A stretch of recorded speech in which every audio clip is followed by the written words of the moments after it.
Hours after I gave birth alone, my mom messaged, "Your sister's kids are expecting new phones for their birthday. Send $2,000. I didn't respond. A week later, I came home and my mom walked in and shouted, "How could you?" I got really angry, and my husband was holding my hand when the contractions started, and then his phone rang. His father had collapsed at a job site in Tucson, and just like that, Derek was gone. 37 weeks pregnant. Standing in our kitchen in Columbus, Ohio, watching his taillights disappear down the street at 11 at night. He kept saying, "I'll be back before the baby comes, Patricia. I promise." But here's the thing about promises and babies. Neither one cares about your schedule. And you know who else didn't care? My mother. But I'm getting ahead of myself. Let me back up. My name is Patricia. I'm 26, and I grew up in a family where I was basically the ATM with a heartbeat. I have an older sister, Brenda, who's 31 and has 3 kids. And somehow, every single financial emergency in Brenda's life became my problem. New school shoes? Call Patricia? Car payments late? Patricia will cover it. And standing behind every single one of those requests, like a general commanding her troops, was my mother, Diane. Now, don't get me wrong, I love my mother. Or at least I love the idea of what a mother should be. But Diane had decided a long time ago that Brenda was the golden child, and I was the workhorse.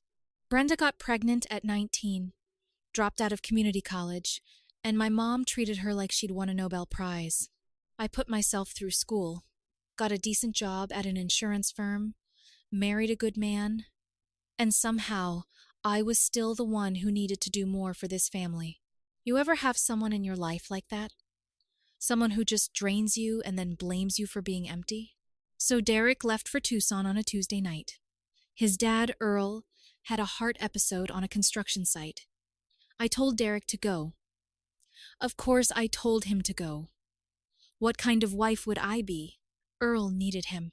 But I'd be lying if I said I wasn't terrified.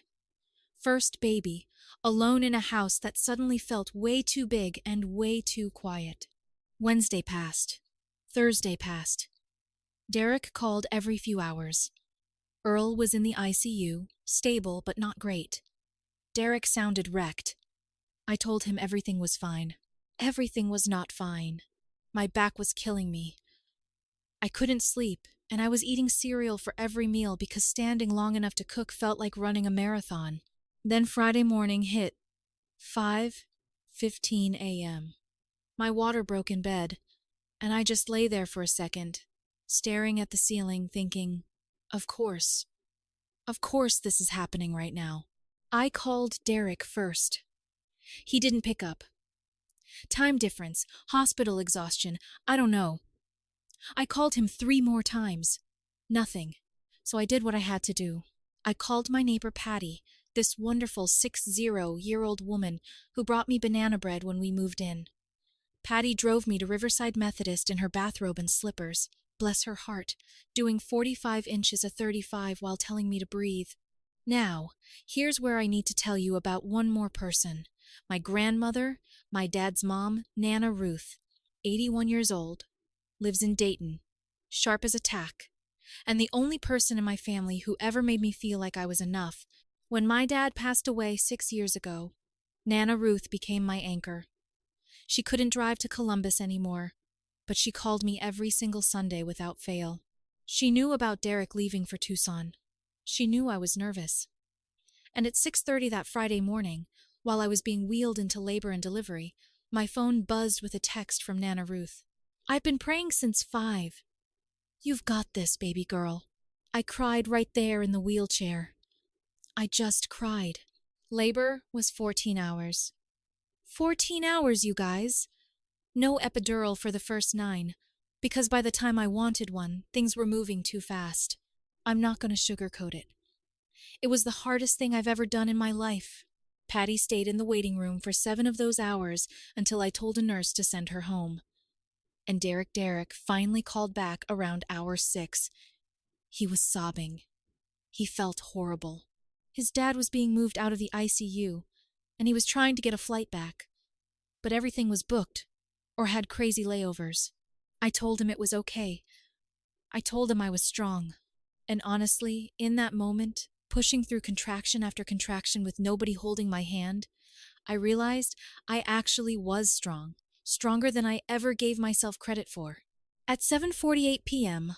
on that Friday, my daughter was born, 7 pounds 3 ounces, with Derek's dark hair and my stubborn chin.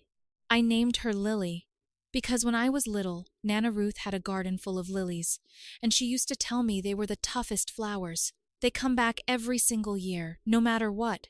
I held Lily against my chest, and I felt like the whole world could burn down around me, and it wouldn't matter. I had her. She was here. We made it. Derek saw Lily for the first time over video call. He was sitting in a hospital hallway in Tucson, crying so hard he could barely talk. He kept saying, "She's perfect. You're perfect. I'm so sorry." And I believed him. That man loved us. He was just torn between two emergencies, and I couldn't fault him for that.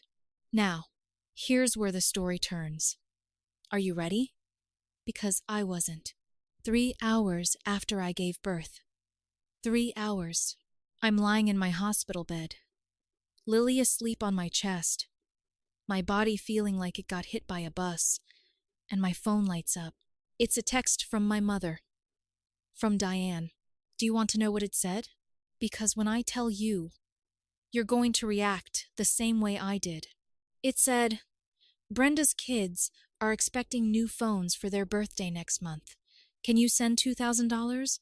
They've been talking about it all week." That's it. That was the message. No. How are you? No. Did the baby come? No. Are you okay? $2,000 for phones for my sister's kids.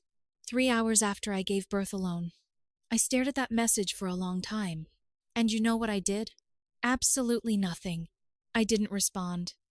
I turned my phone over. I kissed the top of Lily's head. And I closed my eyes. Can you believe that? Honestly, tell me, what would you have done? But that silence, that was the match that lit the fuse. Because my mother is not a woman who handles being ignored well. And what she did when I came home from the hospital a week later, that's when everything really exploded. My mother showed up at my door. No warning, no call. She just walked in. She still had a spare key from when we first moved in, which, yes, I know, I should have changed those locks ages ago. I was sitting on the couch, Lily in my arms, still in that foggy haze of no sleep and new motherhood. And Diane walked through my front door, stood in my living room, and the very first words out of her mouth were, "How could you? How could you ignore your own family when they needed you?" Not, "Let me see my granddaughter." Not, "How was the birth?" How could you? Something inside me just snapped. I'm not proud of what happened next. But maybe I am. I honestly still don't know. But I'm going to tell you exactly what I did. Because I promised myself I'd be honest in sharing this story. I put Lily down gently in her bassinet. I stood up. My legs were shaking. Whether from exhaustion or anger, I still couldn't tell you. And I walked right up to my mother, looked her dead in the eyes, and I slapped her across the face. I know. Before you judge me, just hear me out. 26 years. 26 years of being second place. Of being the reliable one. The quiet one. The one who writes the checks and never gets a thank you. 26 years of watching Brenda get praised for doing the bare minimum while I worked myself to the bone. And this woman couldn't even acknowledge that her younger daughter just brought a life into this world alone. The slap wasn't hard. It wasn't violent, but it was loud. And the look on my mother's face, I will never forget it as long as I live. She just stood there, her hand on her cheek, mouth open like the universe had glitched. And then she said, "You hit me. You actually hit me." And I said, "And you actually forgot I exist." So I guess we're both surprised. Do you think I was wrong for that? Because some days, I think I was. And some days, I think it was 26 years overdue. You tell me. Diane left. She didn't slam the door. She just walked out like a ghost, and I stood there shaking, holding on to the kitchen counter, and I called the only person I wanted to talk to. Nana Ruth. Nana Ruth picked up on the first ring like she always does, and I told her everything. The text, the slap, all of it. And you know what Nana Ruth said? She was quiet for a second, and then she said, "Well, Patricia, I don't condone hitting, but I've been waiting for you to stand up for yourself for about 15 years, so I'm not going to sit here and pretend I'm shocked."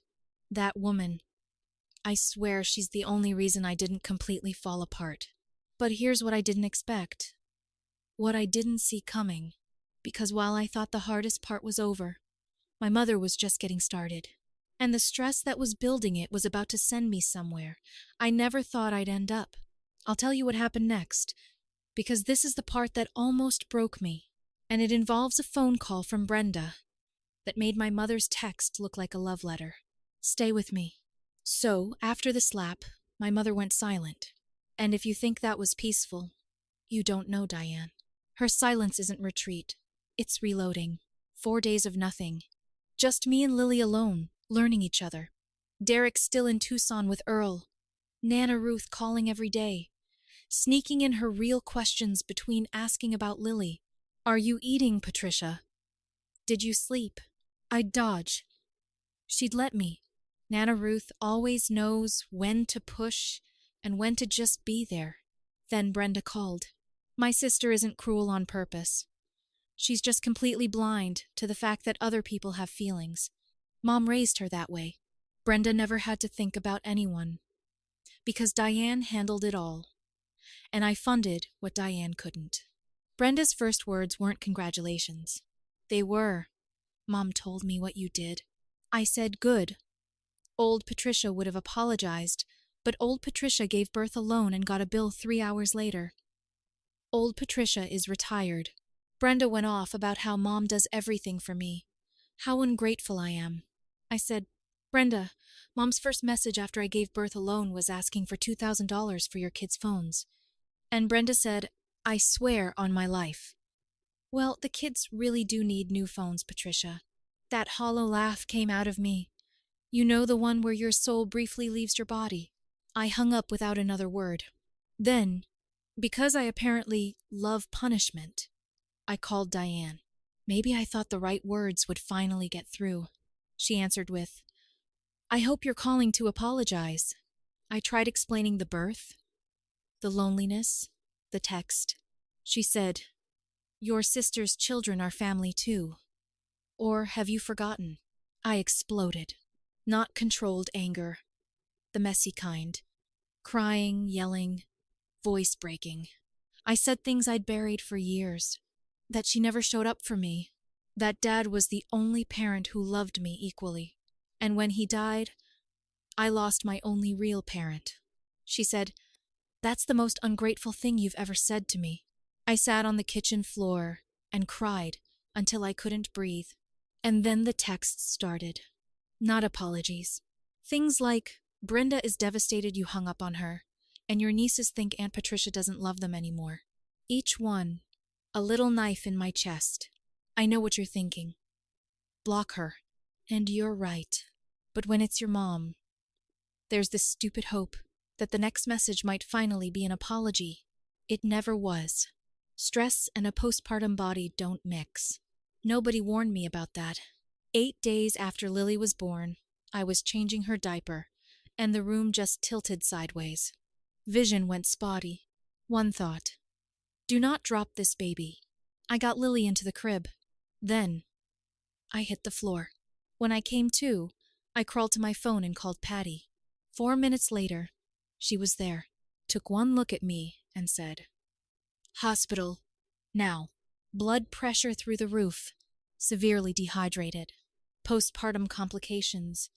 Worsened by extreme stress." Dr. Patel told me straight. Whatever is causing this stress needs to stop today. And Derek, he finally got on a plane, called his brother Wade to handle Earl, and caught the red-eye. When he walked into my hospital room at 6 a.m., unshaven and wrecked, I just broke down. The kind of crying you do when someone finally shows up And you can stop pretending you're okay. I told him everything. Every detail. I watched something shift behind his eyes. Something go hard. He said quietly, "This is done, Patricia." While I slept, he called a real estate agent. Started looking at places in Cincinnati, 2 hours south, close to Nana Ruth in Dayton. Far enough that Diane couldn't just walk through our front door anymore. He said, "I want us to live somewhere your phone doesn't make you sick." I thought about Nana Ruth's lilies, how they always come back. But sometimes even lilies need new soil. I said, "Yes," but leaving wasn't going to be quiet. My mother found out I was in the hospital, and what she did next.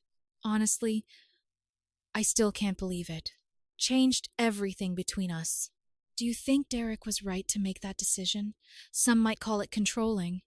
I call it the first time someone loved me enough to take the wheel, when I was too exhausted to steer. What do you think? I'll tell you the rest very soon.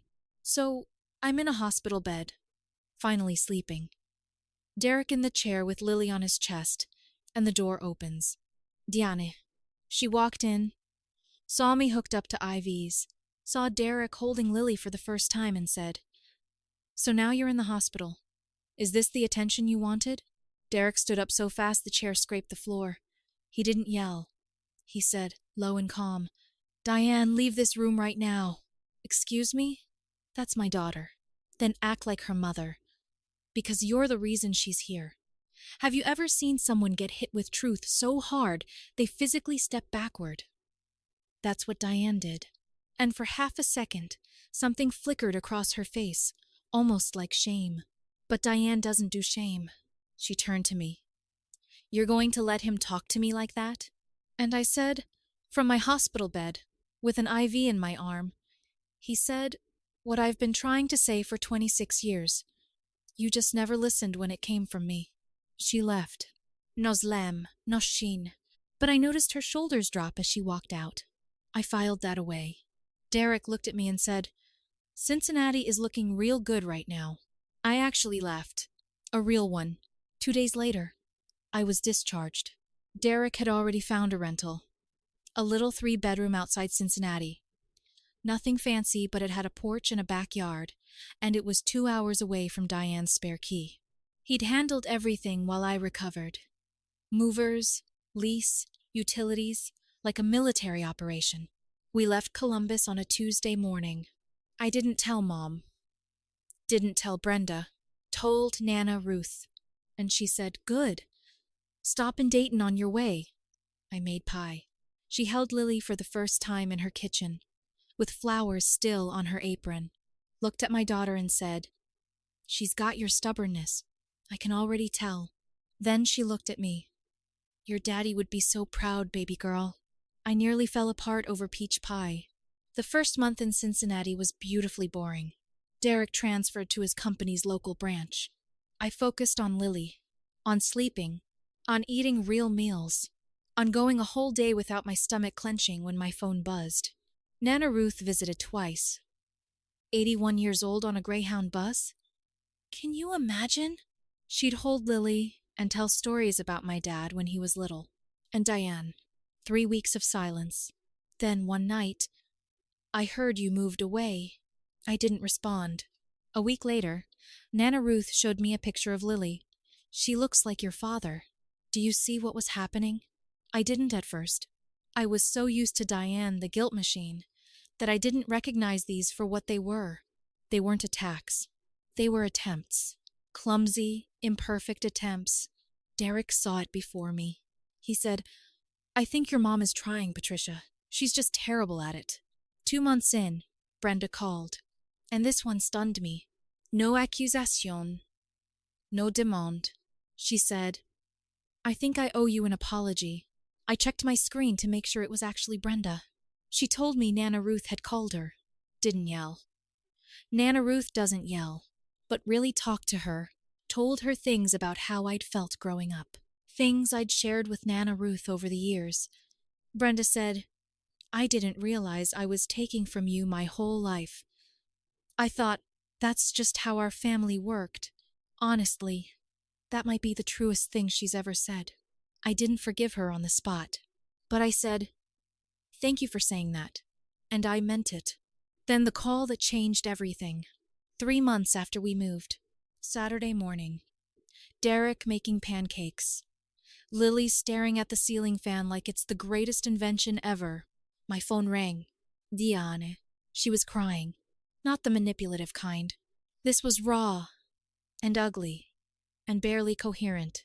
She said, "I went to see Nana Ruth. She sat me down and told me everything I've done to you. She had a list, Patricia, going back to when you were little. And I sat there listening, and her voice broke. I didn't know I was that person. I stood in my kitchen holding the phone with both hands, tears on my face, pancakes burning because Derek had stopped flipping. She said, "I'm not asking you to forgive me now, but I need you to know I finally see it." Nana Ruth, 81 years old, peach pie baker, greyhound rider, quiet warrior. She held up the mirror and didn't let Diane look away. She did in one conversation what I couldn't do in 26 years. I said, "Okay, Mom, that's it. Because you can't unpack 26 years in one phone call, no matter how many tears there are, right?" But something cracked open, like a door painted shut for years, finally letting in a sliver of light. Diane started therapy, which, if you knew my mother, that's like her climbing Everest. Brenda and I started texting. Nothing deep. She sent pictures of her kids. I sent videos of Lily rolling over. Thanksgiving. We drove to Dayton. Nana, Ruth's house. 2 extra cars in the driveway, Diane's and Brenda's. I looked at Derek. He squeezed my hand. Diane met me in the hallway. She looked different. Smeller. Softer. No big speech. She just said, "Can I hold my granddaughter?" I placed Lily in her arms and watched my mother look at my daughter with the expression I'd wanted my whole life. Like she was enough. Nana Ruth caught my eye from the kitchen and gave me a tiny nod. Just a nod. But it said everything. Dinner was awkward and imperfect and real. Brenda passed me the rolls without being asked, which sounds small, but wasn't. Diane barely ate because she couldn't stop staring at Lily. Derek and Nana Ruth argued about football. Are we perfect now? No. Diane still says the wrong things sometimes. I still flinch when my phone says Mom. Maybe I always will. But we're trying. All of us. Nana Ruth told me that night on her porch. Families aren't built once, Patricia. They break. And you build them again. Sometimes better. Lily's almost 8 months old. We're still in Cincinnati. And every Sunday at exactly 2, my phone rings. Nana Ruth. First thing she says, "How are my girls?" And for the first time in my life when I say, "We're good, Nana," I mean it. So, that's my story. If you're the Patricia in your family, the one who gives everything and never gets seen, standing up for yourself doesn't make you the villain, even when they say it does. If you enjoyed this, leave a like. It means more than you know. And if you would have handled things differently, tell me in the comments. I want to hear your take. Every family is different. Thank you for watching. Thank you for staying for the whole thing. Now go call your grandma. Seriously,